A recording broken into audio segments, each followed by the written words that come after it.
Eu quero saudar a você neste dia com a paz do Senhor Jesus. Quinta-feira já chegou e nós vamos estar terminando o Salmo de número 25 e a palavra-chave vai ser o temor de Deus.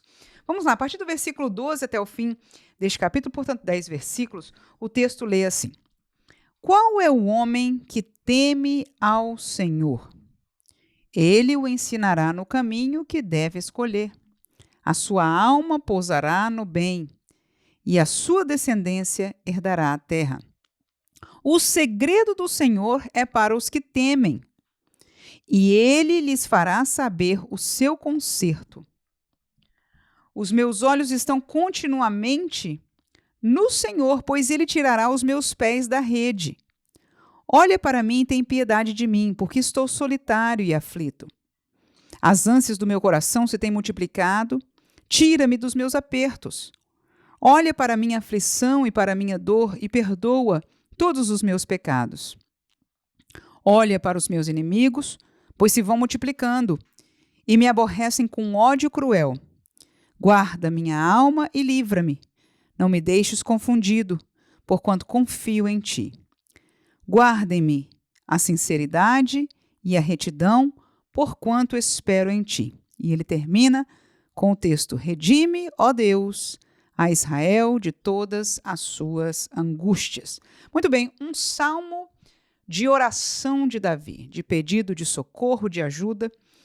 Mas no meio deste salmo, onde nós começamos a leitura de hoje, Davi nos traz um tema interessante, que é aquele que teme ao Senhor, os seus benefícios. Então vamos colocar de forma correta: os benefícios daquele que teme ao Senhor. Quem pode dizer amém? Muito bem, ele lista aqui desde o versículo 12, dizendo que o Senhor não só lhe mostrará o seu caminho, que foi o assunto que nós falamos quando começamos a estudar este salmo na terça-feira. Deus não só tem um caminho, mas ele tem prazer de ensinar o seu caminho. E aqui Davi continua neste pensamento e diz: aquele que teme ao Senhor, o Senhor lhe mostrará este caminho. A segunda coisa que ele diz, ele vai ensinar a esta pessoa dentro do caminho. É o que a colocação bíblica está dizendo. Ele não só escolhe o caminho, te direciona ao caminho de Deus, mas estando no caminho de Deus, ele é aquela pessoa que está fielmente com você, te assistindo, te guiando neste caminho. Que bênção! No versículo 13, você vai ouvir: a sua alma pousará no bem. Numa outra tradução que nós lemos, digo isso de língua diferente, fala de uma alma ou de uma pessoa próspera. A sua descendência herdará a terra. Então, todos estes são vantagens que Deus coloca na boca de Davi, bênçãos que Deus dispõe para aqueles que temem ao Senhor. O versículo 14 é ainda mais interessante, porque aquele que teme ao Senhor, segundo a palavra, vai conhecer o segredo dele. Olha lá, o segredo do Senhor é para os que o temem, e ele lhes fará conhecer o seu conserto. Então, os segredos de alguém é algo que não é dado a todos. Nem todos chegam a conhecer. Então, quando a gente ouve esta palavra segredo, eu não quero entender aqui no sentido de coisas que não são reveladas a ninguém, alguma coisa que é fechada a nível de revelação, não.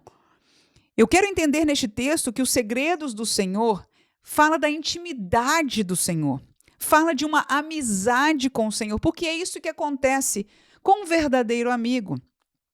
A minha intimidade, a minha amizade, os detalhes, determinadas coisas da minha vida, eu não falo com qualquer um. Eu não falo com alguém que eu conhecer a qualquer momento, mas alguém que convive comigo sempre, né? Alguém até diz num ditado popular que comeu 1 quilo de sal comigo. Então este já passou o suficiente, né, tempo comigo, já provou a sua amizade comigo. E é assim que nós convivemos com Deus. E aquele que teme ao Senhor, nós vamos observar que o Senhor vai tendo intimidade com ele, vai tendo amizade com ele, graças a Deus. E por causa disso, ele compartilha o seu segredo e o seu conserto, que fala da aliança dele, do lado, como é que eu diria, como Deus vê as coisas, como Deus coloca o seu conserto, a sua verdade, porque muitas vezes, muitas pessoas olham para a palavra de Deus, olham para a pessoa de Deus, mas desconhecem, ou seja, não chegam à compreensão nem do conserto de Deus, muito menos chegam a conhecer o segredo de Deus. Amém? Agora, acabamos de listar, segundo o texto de Davi, as bênçãos de temer ao Senhor. Agora, entre eu e você, eu tenho uma pergunta que é simples, mas uma chave muito importante para esta nossa meditação deste dia. O que é temer a Deus? E eu deixo para você um desafio. Se você quiser fazer uma pausa neste vídeo, faça. E eu acho que é muito próprio você fazer. Talvez você seja professor de escola dominical, ou um obreiro que compartilha a palavra de Deus, prega, enfim. É muito importante você tomar um tempo e pensar com sua própria cabeça, porque é uma palavra que a gente usa tanto. No entanto, a pergunta é, será que eu sei? Eu mesmo parei aqui um bom tempo para pensar e escrevi, são 5 pontos aqui, que eu tentei descrever o que é temer a Deus. Então, se você quiser tomar um tempo, faça-o agora. Eu vou compartilhar com você, no entanto, aquilo que eu encontrei para mim. O que significa temer ao Senhor? Porque sempre que eu escuto essa palavra na Bíblia, ela é relacionada com algum benefício, né, que o temor do Senhor traz. Ele é o princípio da sabedoria, por exemplo, e nós podíamos caminhar com muitos outros, como vimos aqui neste texto. No entanto, difícil está sendo encontrar o que é o temor do Senhor. Aleluia. Então eu pensei, eu vou compartilhar com você o que eu acho que seja o que eu entendo pessoalmente. E se você, por acaso, encontrar algum diferente do meu, eu gostaria que você compartilhasse comigo. Talvez eu não consegui ver, ou não pensei, ou não lembrei dessa maneira. Seria uma bênção nós juntos compartilharmos o que é o temor do Senhor, uma vez que nós entendemos que biblicamente é algo tão importante. Para mim, temer a Deus é, primeiro, lembrar da sua existência. E parece tão ridiculamente pequeno, mas, irmãos, quantas pessoas, e vamos tirar das pessoas, vamos falar de nós crentes, quantas vezes durante o nosso dia nós crentes caminhamos, fazendo, trabalhamos, comunicamos, fazemos negócio, e em vários destes momentos da vida nós não consideramos a existência de Deus naquele momento. Não é que a gente não tenha a existência de Deus em consideração, mas é que a gente faz muita coisa ainda na nossa vida que nós não estamos, naquele momento, em comunicação, em contato com o Senhor.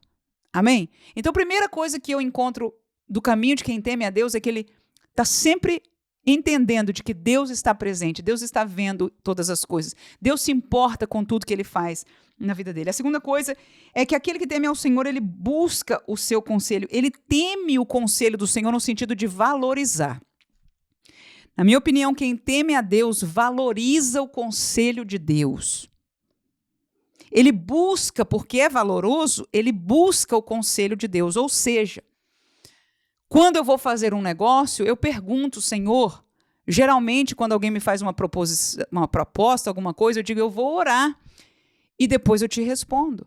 Por quê? Porque eu não estou segura se o Senhor vai me dar a direção plena. Nenhum de nós estamos, mas eu não desfaço de buscar ao Senhor, de clamar ao Senhor, de pedir ao Senhor. Por quê? Porque eu temo ao Senhor, eu valorizo a opinião, não, a direção dele, aleluia, na minha vida. Então, se ele me der, mesmo que seja uma coisa parcial, eu vou levar para mim com muito temor. Olha aí a palavra sendo usada várias vezes. Então, para mim, buscar o conselho de Deus, valorizar o conselho de Deus, é algo que aquele que teme a Deus faz. Eu entendo que temer a Deus é também temer os seus juízos. E, neste sentido, a gente sempre que fala de temor, a gente quer desvincular do medo. O temor, de maneira geral, o temor a Deus tem mais a ver com respeito, com a posição de Deus para nós, do que com o medo. Mas o medo é parte dele também. Nós tememos a autoridade de alguém que pode nos punir pelo mal. E não é que Deus queira, em verdade, punir-nos pelo mal. A justiça de Deus é uma verdade que não pode ser abalada. Então, indiretamente, eu não vou também mentir que eu conheço o juízo de Deus, eu conheço a justiça de Deus pela palavra. Então, uma pessoa que teme a Deus, ela teme também o juízo de Deus, ou seja, quando eu deixo de fazer alguma coisa, eu estou temendo a Deus no sentido de medo, eu não quero entristecer a Deus, eu não quero pecar contra Deus, até porque, vou ser sincera, eu temo o juízo de Deus, e não só um juízo imediato, mas a consequência de um pecado na minha vida, o sentimento do Espírito. Eu podia ir mais distante nesse pensamento, mas vamos deixar por aí. Parte do temor a Deus é este temor do juízo de Deus, sim, e é porque parte de Deus é o seu juízo, é a sua justiça, é a sua verdade. Quem teme a Deus deve temer isso também. Quem teme a Deus, para mim, é não querer pecar contra Ele, no sentido de não querer também entristecer ao Senhor. Quem teme ao Senhor, ama ao Senhor. Aleluia. E ele não tem prazer, pelo contrário, ele teme, ele tem um sentimento de aversão, de entristecer ao seu Senhor. E por último, eu coloquei que temer a Deus é dar a Ele a palavra final. Então, nas realidades da minha vida, por exemplo, que me considero e espero em Deus que o Senhor me guarde, alguém que sempre tema ao Senhor, eu peço dele a palavra final. Nós somos humanos, nós somos falhos, nós precisamos manter-nos em intimidade com Deus, orando, estudando, ouvindo, lendo a sua palavra, porque é importante que seja assim. No entanto, Deus conhece o nosso coração e quando nós desejamos dele a palavra final, nós estamos mostrando que nós tememos a Deus. Antes de fechar um negócio, antes de tomar uma decisão na vida, ou até que sejam coisas pequenas em relação a como corrigir a minha filha, ou como admoestar o meu filho, ou como ensinar, eu muitas vezes espero de Deus a palavra final. Porque nesse sentido entendo estar temendo ao Senhor. Eu pergunto para você, você tem alguma coisa adicional para compartilhar conosco acerca do temor de Deus? Este tema que é tão importante para nós e muitas vezes temos dificuldade de discernir. Que Deus abençoe você, que você siga junto comigo e com tantos outros que pela graça de Deus, ainda em dias como estes, temem ao Senhor. E o que é temer a Deus? Responde aí, por favor, que Deus abençoe você e a cada um de nós na sua misericórdia. Amém.